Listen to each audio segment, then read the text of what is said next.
Welcome, and let's spend some time hanging out together. The book I'm about to present you and summarize for you today is just amazing, and I'm waving my words when I say that. Dr. Julie Smith, the author, is a clinical psychologist, so a highly trained professional who had her own consultation cabinet. And shortly before COVID-19, she and her husband decided that maybe she should make videos, because she kept getting these people coming to her who needed education on the matter of psychology and mental health and behaviors, but who didn't have these huge problems. And she was kind of mad that there wasn't better education material available, so that she was always repeating the same thing with her patients. She made some cringy YouTube videos, she made some less cringy tick-tock videos, and her channel completely blew up. Today, it's over 3 million viewers, and she wrote a book about it. Now, I'm usually skeptical of YouTubers writing books, but hers is amazing. It's called Why Has Nobody Told Me This Before? And it's exactly that. It's explaining positively stuff to people who might not know about them already. And even if it's a kind of a basic book for beginners in the term of psychology, it's a toolkit. So the idea is that you're going to read the beginning and then to jump to whichever chapter or topic speaks to you at the moment. The topics include motivation, self-doubt, grief and mourning, emotional pain, fear, anxiety, stress. But she also discusses what it means to lead a meaningful life and to curate your relationships. What I really love is that she's providing toolkits to get better and not toolkits to describe all the horrible stuff that happened to you before. For example, she wants us to build resilience, to become able to tolerate more distress, but also to work on having a better mental health. So we cannot be happy all the time, that's just impossible, but we can manage our unhappiness better and we can be happier more of the time, which is what is kind of the goal of psychology. Now, the first thing that she kind of says is that when we feel down, it's usually because we have some unmet need. But it doesn't necessarily show up directly and straightforwardly to us, because there are several things that affect each other and that can bring our mood down. It could be our thoughts. When we are having bad thoughts, we might be having distressing emotions. We might be doing something bad, so our behavior might be creating bad emotions, or we could be feeling bad physically because we are sick or because something is bothering us. And what she shows in her little diagram is that all of these elements feed each other and become kind of loops that can increase problems that we had before. And one thing that we can be doing that is negative for us is feeding our low mood and our sadness. So for example, you might be feeling low and switch on the TV to just watch a TV show and switch off. But because you are switching off, you didn't produce anything, you didn't eat healthy, you didn't exercise, and it kind of made your low mood and sadness last longer than it should have, and it doesn't provide you with a positive element. A worst example would be alcohol, right? You are feeling low, you drink alcohol, you have this instant relief of feeling better, but then you get guilt and you get the after effect of alcohol, which feed back into the low mood and the sadness, and then you start again. Now, the thing is that you cannot control your emotions and your thoughts, but you can control what you do, and that what you're doing is going to affect your emotions and your thoughts on the long run. So what she's really advocating is a life hygiene, where you are thinking over what you are doing to see how you can improve it. And that's what she's calling building resilience. And as she said, you are going to be able to tolerate distress better, and you're going to be able to nurture a good mental health. Of course, each chapter goes into a specific aspect of the problem, and she talks very clearly and plainly about the different research. It's also extremely state-of-the-art and up-to-date. I couldn't find anything that seemed slightly outdated, like coming from the 90s. Like the book, for example, like The Body Keeps the Score, is an excellent book, but it's really old, and the research has evolved since then. One of the quotes that I took from the book that was for me the most meaningful is the fact that emotions are not facts, but they are one perspective on the problem.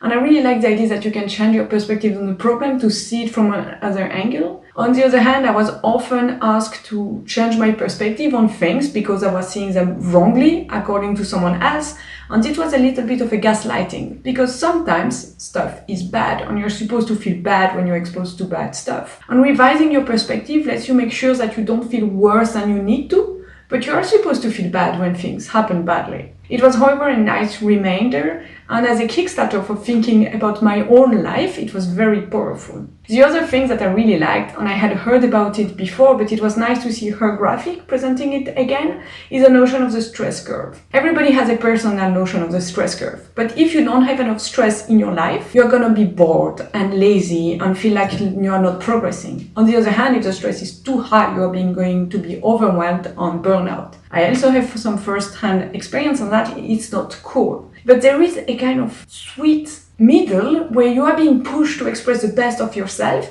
where you feel great about it because you are a little tired but not too much, and you see your progression and you see that it's working for you.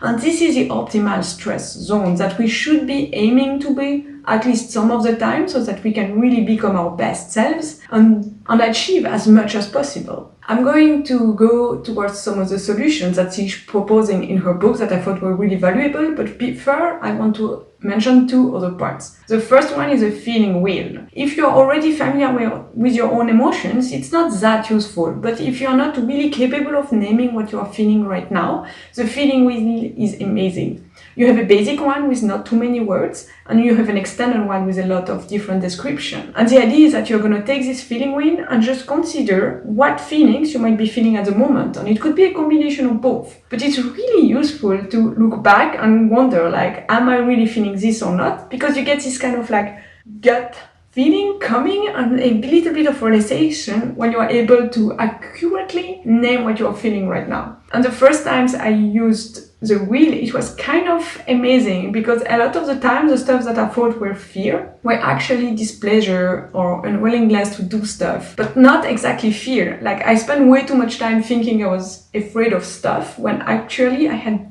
very different kind of mixed, slightly negative emotions happening in my own body. And the other elements that she is bringing that are extremely useful are all the thought biases that we can have. If you're like me, you are a bit of an anxious nature and you are going to worry about a lot of stuff. And some of the way we can do that is by having biases, so wrong ways of thinking. One of them is thinking that we can read minds. So we are going to see someone else and we are going to judge their reaction and interpret it, thinking that we know why they did some things. And if you think that you're doing that, just ask people what they are feeling as emotion or why they took a certain action, and you're going to find out that a lot of the time you're completely wrong. Maybe the person is just mad at something else and not mad at you. So when you see them mad, they're actually just expressing their general state of being. It has no relation to you. The second is overgeneralization. And that's like the baseline state of the internet, right? You see something happen and you draw this huge generalization over it, even though it doesn't really apply.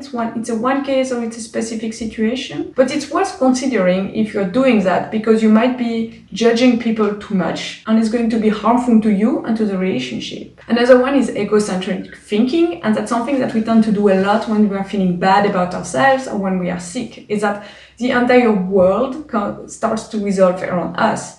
And then when our needs are unmet or when we are displeased about something, we don't spend time considering the other people's perspective as well. We just directly go to I, and I need, and I want this and that. And that's a thought bias that's kind of normal when you're feeling bad. You're supposed to prioritize yourself so you can like spend all your available energy on yourself. But on the other hand, it means that you're going to judge people without considering their perspective on the situation. All of these thought biases have something to do with perspective, as you can notice. Another one is emotional reasoning. It's the idea that sometimes you're going to have a feeling about something and then you're just going to reason that it must be the truth because your emotional response to an event is accurate. It is accurate in the sense that it is a signal sent by your body, but it doesn't mean that it accurately reflects what's happening. In a sense, emotions are like the signals on a car when you are driving. They are helpful, but maybe they're wrong and they don't explain a lot about what's happening. They just tell you about what's happening in the state of the car, but it has no relation or it cannot interpret what's happening outside. The weather, the environment, whether you were just in an accident, or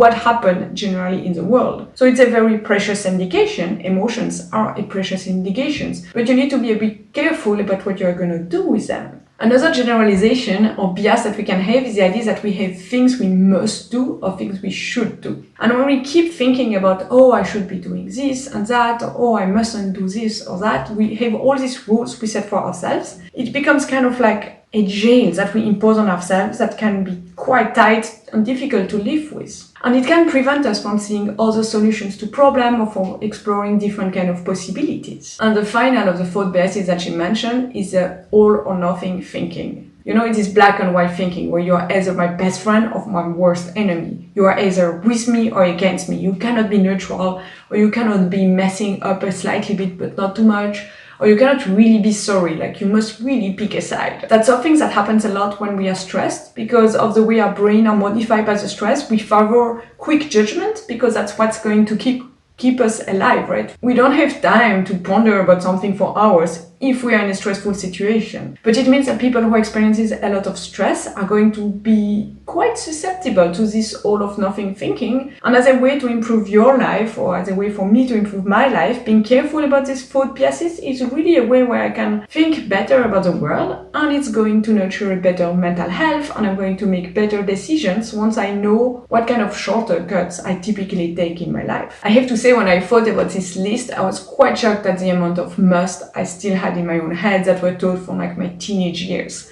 I had all of these rules I had to follow for good social behaviors and good social interactions, and it was a lot of work. And I've stopped doing a lot of them. I'm a lot more confident, I'm a lot more relaxed, I'm a lot more okay with having slightly specific friendship preferences. But never mind, I still have some of these rules really deeply burnt into my brain, and they can be limiting. And this brings us to the solutions that Julie Smith exposes in her book, Why Has Nobody Told Me This Before? I've counted 4 of them, but as you read the book, you might find that some other elements are really deeply meaningful for you. The first one is to get some distance. Just look at the situation with a bit of distance and calm and see what you might have missed, how you might be able to do things differently. It's extremely helpful. The second is recognizing that you don't have control over your emotions, but you have control over how you react to them. So really, how you react to things is a core way of solving a lot of issues, and it's going to break some of these loops where you have a bad emotions, you have bad thoughts, you have a bad behavior, and then your emotions get worked because of it. So it's really powerful to change how you react to stuff. The third one I really liked because I think it's neglected in most books I've read about psychology, but it's just going for human connection. It works so well for me. When you're ruminating bad thoughts, it works great to go and hang out with other people because they are going to give you a feedback if you talk about it, or you can just chill and you can discuss pleasant stuff, and you can see that the world doesn't end even if you have terrible thoughts. And the last one that she mentioned is the mindfulness and gratitude practice. As she's saying, you shouldn't lie to yourself, okay? If you know you're not something, you cannot just go and pretend that you are it. That doesn't work. But you can be grateful about the stuff that happened to you that were positive, and you can be mindful about your decision and the way you are acting in the world. And it really has to be a practice. It's kind of like a muscle you have to train. It's not something that you do once and it's solved forever. And I think this book is a great reference if you want to practice something. If I were you, and if you buy it, I would leave it next to my tea stand or coffee machine, or just hell, in the bathroom. So when you go on the toilet, you can read it a little bit. Because it's really worth going through some paragraph and considering the ideas and seeing how it might help in your own life. I've been doing that with different kind of books, but I really regret that Why Has Nobody Told Me This Before was not published earlier, because the books I were using were kind of triggering and angry making, while this one makes you feel more confident about your life. It makes it look like things are not so hard and you can actually manage and you can do a lot of great stuff. And this is just a personal opinion, but I did not really get hooked up on her TikTok channel because she's talking very fast, and these really great and powerful ideas she presents in the book, she presents in very short videos where it's just one idea after the other. And for me, I need some time to reflect, I need some time to absorb the good idea when I find it. So I find that having the book in a place where I'm going to read it or pick it up regularly just out of curiosity is very powerful. You see people doing that, for example, with the Bible, where they are going to read a passage every day and think it through the days. And I think that this book is such a high quality that you can actually have it as a baseline for you to progressively develop a reflection.